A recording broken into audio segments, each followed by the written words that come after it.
La course à la présidence est officiellement lancée en Côte d'Ivoire. Les différents partis entrent en scène pour présenter leurs projets de société et convaincre les électeurs. Entre promesses de changement, vision pour l'avenir et enjeux de développement, cette campagne 2025 s'annonce décisive pour le pays. Découvrez dans cette vidéo les moments forts, les idées clés et les ambitions des principaux acteurs politiques. Abonne-toi et active la cloche de notification pour ne rien rater de l'actualité politique ivoirienne. Alain Wakili, après plus d'une semaine de campagne, comment qualifierez-vous l'ambiance sur le terrain? Est-ce qu'il y a une faveur des populations ou plutôt une fatigue démocratique ou un calme plat, selon vous? Non, il n'y a pas un calme, il y a peut-être un parti politique qui est plus visible, plus présent que les autres en termes de mobilisation, en termes d'occupation de terrain, en termes d'implantation de QG de campagne, en termes de meetings éclatés à plusieurs endroits de lancement. Donc, ils déploient une organisation plus forte que les autres, mais les autres ne partent pas en victimes résignées. Les 4 autres candidats, ils bougent, ils font des réunions à Abidjan, ils se déplacent à l'intérieur du pays, ils font des meetings, ils ont réussi aussi à occuper l'espace médiatique à travers les PAD. Ils vont participer au débat face aux électeurs. Le débat a commencé hier.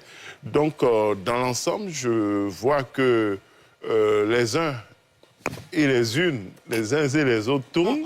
Et on sent une campagne, peut-être d'autres auraient aimé sentir autrement la campagne, mais cette campagne que j'ai suivie dans différents QG, notamment j'étais à Daloa, me rappelle, ça ne nous rajeunit pas, hein.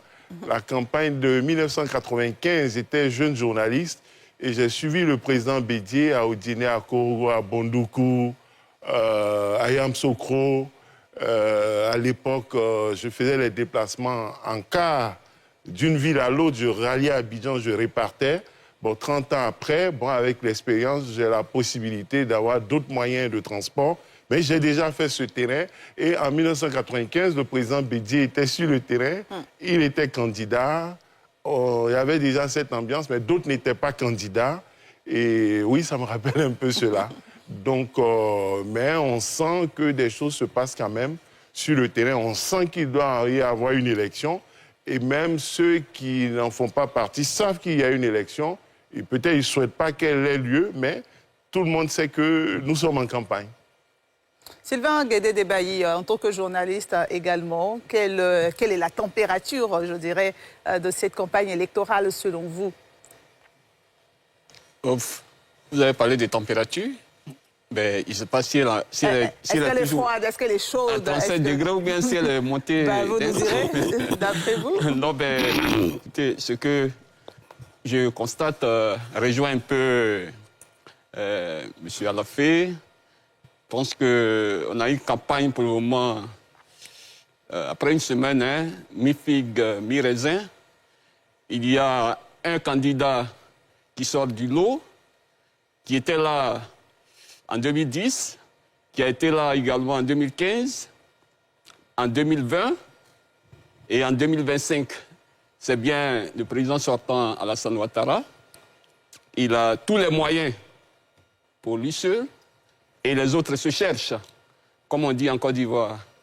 On les voit moins sur le terrain physique, mais on les voit quand même, on les retrouve un peu sur le digital, c'est-à-dire sur l'Internet, sur les réseaux sociaux.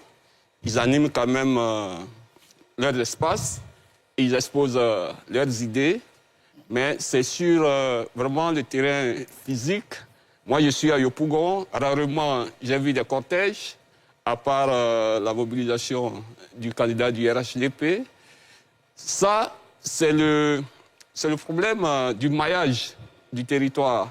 C'est-à-dire que pour aller à une élection présidentielle, il faut avoir du personnel. Il faut avoir des gens pour parler pour soi. Est-ce que Awa Dombelo a suffisamment de personnel? Est-ce que Simone Gbagbo a suffisamment de personnel? Est-ce que Jean-Louis Billon a suffisamment préparé le terrain? Est-ce que Henriette Lagou, qui était là aussi en 2020, a eu et qui revient aujourd'hui, est-ce qu'elle a suffisamment recruté? C'est bien, elle part avec 12 partis politiques, mais est-ce qu'ils sont représentatifs réellement sur le terrain? En tout cas, pour le moment, on sent quelque chose de terme pour eux, pour les nouveaux venus. Et puis, bon, animer une campagne animée, festive, pour le candidat du RHDP, qui ne se donne même plus la peine d'exposer un programme, qui demande simplement à ses militants d'aller voter, d'aller retirer leur bulletin. C'est la seule consigne qu'il donne d'ailleurs. Pas besoin de déployer une grande énergie pour faire valoir ces idées qui sont déjà connues d'ailleurs. Je note également que pendant que cette campagne se déroule, il y a des gens, des Ivoiriens qui croupissent en prison, qui ont une autre vision de la Côte d'Ivoire, qui sont sortis pour aller marcher que d'aller faire campagne. Ils ont été arrêtés pour leurs idées, ils ont été arrêtés pour leurs convictions, et ils sont en prison. Ils ne peuvent pas suivre donc cette campagne, et c'est bien dommage. C'est ce que je peux dire pour le moment. Bamba, Alex, votre regard sur cette... Oui, merci beaucoup. Naturellement, cette période. Le tableau étiologique de la Côte d'Ivoire tel que nous la vivons et qu'il peut plaire aux uns aux autres de constater, nous renvoie des images qu'on pourrait considérer comme une sorte de radiographie avec des paraments qui, d'une période à une autre, renvoient des images qui se ressemblent pratiquement. D'où fait, parce qu'il faut bien qu'on comprenne pourquoi est-ce que nous en sommes là aujourd'hui. En 1990, le printemps des indépendances était passé depuis longtemps. Le retour, comme certains le souhaitaient-ils, que les esprits éclairés, selon leur camp, puissent s'exprimer et puis aller conquérir le pouvoir d'État, qui suppose qu'il y a un environnement qui est apaisé, c'est un environnement qui est assaini et qui rend possible cette liberté d'agir, d'action, d'un endroit à un autre sur l'échiquier du pays concerné.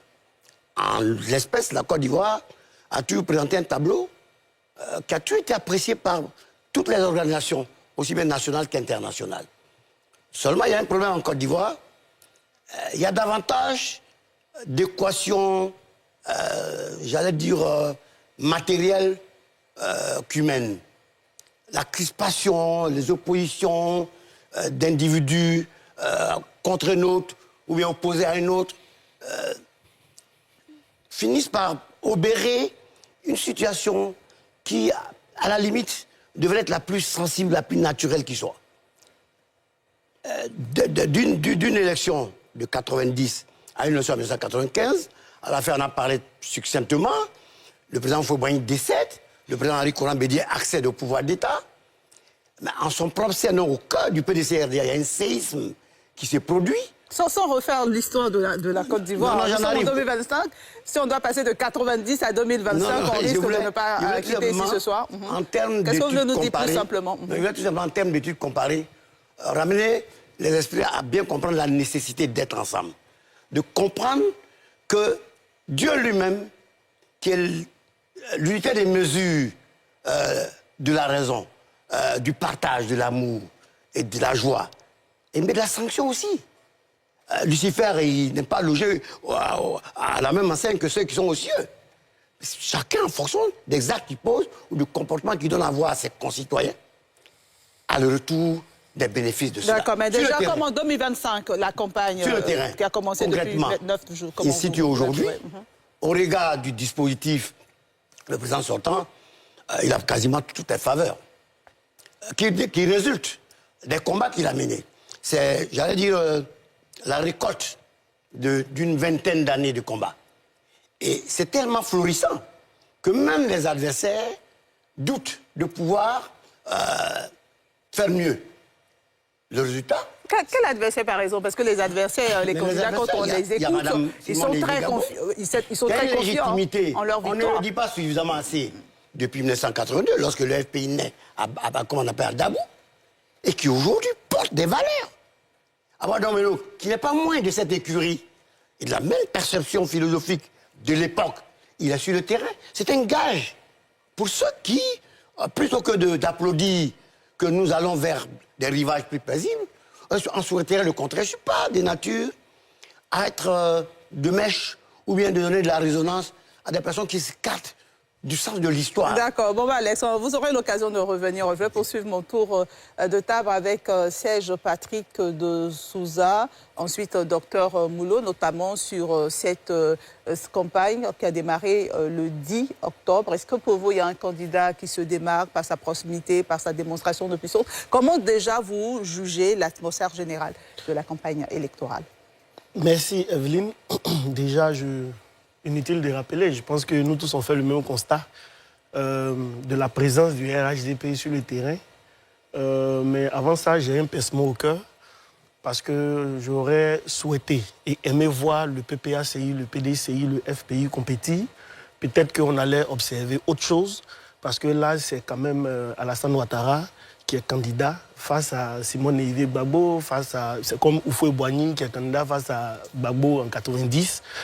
On n'a pas besoin, je vais dire, d'être spécialiste ou d'être ivoirien pour comprendre que le RHDP déploie une machine. En même temps, comme j'ai dit, j'ai une pensée, permettez-moi, j'ai une pensée pour les jeunes, malheureusement, qui sont aujourd'hui emprisonnés, pour aussi celui qui a perdu la vie. Je pense que ça a tort ou à raison, on pourra faire le débat, mais ils ont essayé de manifester leurs convictions et malheureusement, ils ne prendront pas part jusqu'à la fin de cette élection. Revenons maintenant au débat. Vous voyez, au RHDP, j'attendais quelque chose, j'observais quelque chose, surtout pendant la campagne, Atekoubé. Parce que si vous vous souvenez très bien, Atekoubé a souffert du déguerpissement. Il y avait eu une sorte de communication autour qui laissait présager qu'au moment de la campagne, peut-être que les populations allaient se désolidariser du RHDP. Et vraiment, c'était, je veux dire, c'était un élément important pour évaluer le niveau de leadership, non seulement du président de la République, mais en même temps de ceux qui le représentent sur le terrain. Et là, on se rend compte qu'au final, lorsqu'on sort de l'enrôlement, Atekoubé reçoit avec un peu plus de 100 000 électeurs, donc la quasi-totalité des électeurs sont conservés, mais en plus, on se rend compte que lorsque Dao Poulain, qui est le représentant là-bas, essaie d'organiser des meetings, il y a toujours du monde qui répond à cela. Et quand tu arrives même dans cette commune, on ne voit que le RHDP, qui est notre parti politique. Qu'est-ce que vous voulez nous dire? Qu'est-ce que vous voulez nous dire? Je veux dire que le RHDP est à l'aise dans cette campagne. Et à l'aise pourquoi? Parce qu'il y a les lieutenants du président de la République ont préparé cette élection comme si c'était la première fois qu'ils préparaient une élection présidentielle. C'est vraiment le constat que je fais. Quand vous prenez Bouaké, c'est au stade qu'ils font le meeting. Vous prenez à Gagnoa, après qu'il y a eu des matchs, 2 jours après, c'est au stade Victor Beka-Boda qu'ils font le meeting. Je veux dire, le niveau est tel que, au final, on s'est dit que, bon, c'est juste une promenade que nous sommes en train d'observer. D'ailleurs, les observateurs se disent que, est-ce que la campagne est animée? Pas parce que ce n'est pas animé, mais face au RHDP, c'est vrai qu'il y a des initiatives qui sont prises, notamment Jean-Louis Bion, il a innové avec l'IA qu'il a intégré dans son dispositif de campagne, mais au-delà de cela, le RHDP vraiment survole, je vais dire, cette période de campagne. Et c'est vraiment quelque chose qu'il faut féliciter, parce qu'on pourrait dire qu'ils allaient se mettre à leur aise et puis on dit, bon, on maîtrise déjà le jeu, mais là, vraiment... Vous avez été surpris? Oui, un peu surpris parce que, c'est pourquoi j'ai pris l'exemple d'Atekoubé, parce qu'on s'est dit qu'il y a eu tellement il y a une sorte de communication à moins d'1 an des élections qui montrait des Ivoiriens peut-être découragés, remontés, qui allaient dire non, nous on ne veut pas encore choisir ce candidat. Mais à chaque rencontre, il y a du monde qui vient, à chaque fois il y a du monde. Et vraiment, finalement, on s'est dit que, mais attends, ce sont ces mêmes Ivoiriens dont on dit qu'ils seront découragés là. C'est la même population qu'on mobilise qui revient encore. Autrement dit, il y a un travail qui est fait. Et ce travail-là, il faut pouvoir, je veux le féliciter. Docteur Kassimolo Élisée, est-ce que c'est un avis que vous partagez? Bien, je voudrais faire une lecture phénoménologique de ce qui se passe Il faut signaler que la phénoménologie, c'est une méthode, une approche philosophique qui s'intéresse à la manière dont les phénomènes apparaissent à la conscience, dans leur vécu, en espérant que ce sera pas leur intentionnalité. Ce que je voudrais dire, c'est que tout à l'heure, Serge le disait, à l'apparence, telle que les choses se déploient, le parti au pouvoir, on peut se féliciter.